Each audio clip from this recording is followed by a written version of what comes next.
China ignoring the Biden administration. They did not like that State of the Union speech that he gave the other night.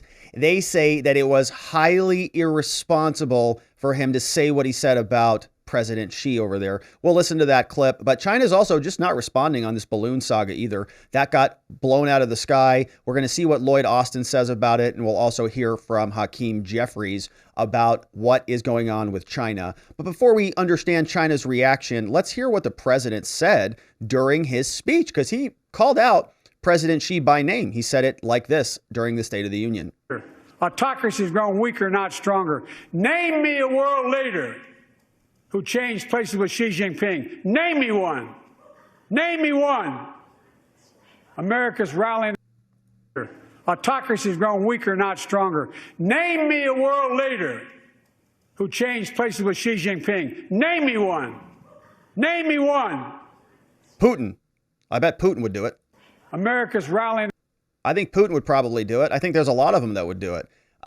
Anybody who wants total control, lifelong power, no real threats to your unlimited control, dictator for life. You run the whole country with an iron fist. I think there's probably a bunch of them that would like to go over there. And I can remember one person in the United States who was singing the praises of the Chinese government very loudly, and his name was Dr. Fauci. Remember all his statements? Well, they have some advantages that we don't have.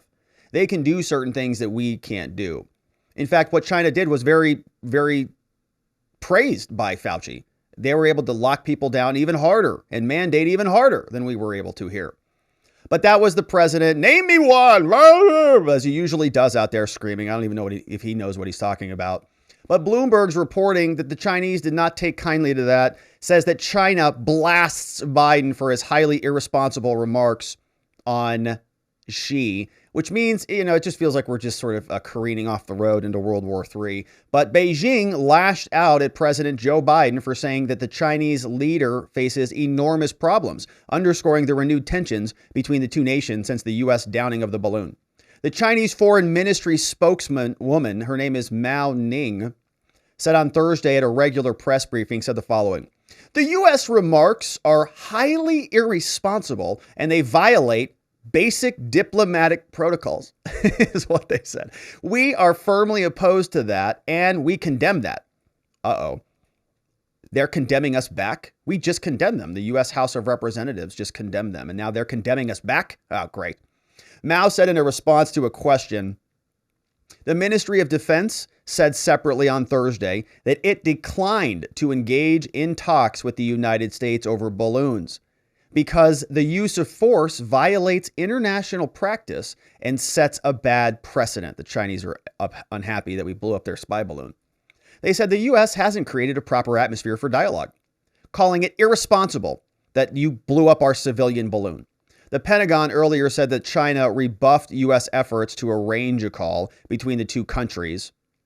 In an interview on Wednesday, he said that the man in China, President Biden said the man Xi has enormous problems, said he has great potential and an economy that's not functioning very well. Everybody assumed China would be all in with Russia, but they're not all in it. Biden said relationships haven't soured too badly. We'll see how that goes. But okay, so that's what the Chinese are doing. They're unhappy with Biden. We also know they're not responding to phone calls. We saw this from the New York Times.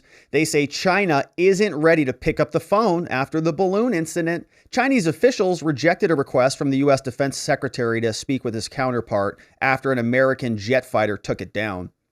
On Tuesday, China had rejected a request from the guy that we're going to listen to, the double face mask, face shielded Secretary of Defense called Lloyd. He called. They said, we don't really want to talk to you. Debris fell. Brigadier General Patrick Ryder, the press secretary for the Pentagon, he responded. He said, "We believe in the importance of maintaining open lines of communication. Lines between our militaries are particularly important at moments like this. Unfortunately," he said, "the PRC has declined our request to arrange a call with the Chinese defense minister." So the U.S. gets embarrassed, shoots down a spy balloon. Then they call the Chinese. And they say, "Are you ready to talk to us?" General Ryder said the Pentagon would keep trying. Blinken canceled the trip. China has insisted it was simply a weather balloon. But our military says no, not at all. Not the first time China's refused to take a call from the Pentagon. So they're a little bit fiery there. Beijing fired back. State-run Global Times said that China had reached out to Mr. Austin after he took office. So they're just laughing at us. They're probably literally running around with balloons all over the place in China. But we also have Lloyd Austin. He, of course, sat down with CBS to explain his take on the balloon story. This is what it sounded like. This was the first sit-down from Mr. Austin. Shoot-down happened on live TV. Now, thanks to an amateur radio scanner, we know what the pilots were saying to each other. That is a T-kill. The balloon is completely destroyed. What appears to be metal chaff cloud, so I definitely see metal breaking apart. Immediately after the shoot-down, Defense Secretary Lloyd Austin tried to call his Chinese counterpart to explain. I put in a request for a call, and they did not accept that request. Speaking publicly for the first time about the Chinese balloon, Austin told CBS News his biggest worry was it would spy on U.S. nuclear forces located at bases across the country.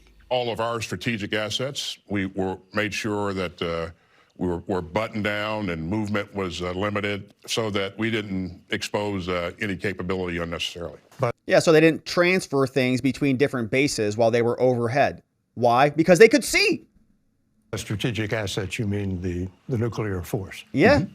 It was part of a nuclear fleet force of spy balloons based on the island of Hainan, which have been flying over the U.S. at least since 2019, when one circumnavigated the globe. There were 3 incidents a couple of years ago that balloons overflew parts of the U.S. That every single person in the Trump administration did not know about. Milley, no, I don't know if Milley said anything on the record. Mattis did. We had Esper did. We had Pompeo came out. We had Ratcliffe, who all came out. They said, we don't know anything about these balloons. Which parts? There were parts of Texas and Florida that the balloon flew over. In February of last year, a balloon was spotted over the Hawaiian Islands, and jet fighters scrambled to inspect it. Last week, this balloon was spotted over Costa Rica. Turns out Chinese balloons have been violating airspace all over the world, much of the time without anyone noticing. Take them out. Until last week, when everybody noticed. All right. So that's our Secretary of Defense, Lloyd Austin. And we also will see what else they have in store for us. Congress is going to be getting classified briefings. We'll see if they have any new developments. Our final clip is from Hakeem Jeffries. This is the newest leader of the Democrats, the minority party. He gave a press briefing today. He got asked about the Chinese balloon. Here's what he said. Thanks. You. Good. Thanks. There was a briefing on the Chinese spy flight this morning for House members, and some House Republicans are accusing President Biden of not spending enough time on China during his State of the Union speech. I was wondering, do you think the president should have addressed the issue more on Tuesday? I think the president has been incredibly strong as it relates to the strategic competition between the United States and the Chinese Communist Party. Okay. President Biden took decisive action. Not really. That both resulted in making sure that surveillance balloon was down, but was taken down in a way that didn't jeopardize the safety and well-being of the American people, and also allowed for the United States to recover the remains of the surveillance balloon in a manner that will yield significant intelligence benefits for our country. That same talking point, we're spying on them, so don't worry about it. We got actually more done since they sent their spy balloon over to us now. Well, we'll continue to cover this, of course. We'll see what else China has in store. I'm sure they'll react. We'll see if World War III continues to percolate. Of course, we appreciate you subscribing wherever it is you're watching this. Thank you for liking this video, and we'll look forward to seeing you on the next one.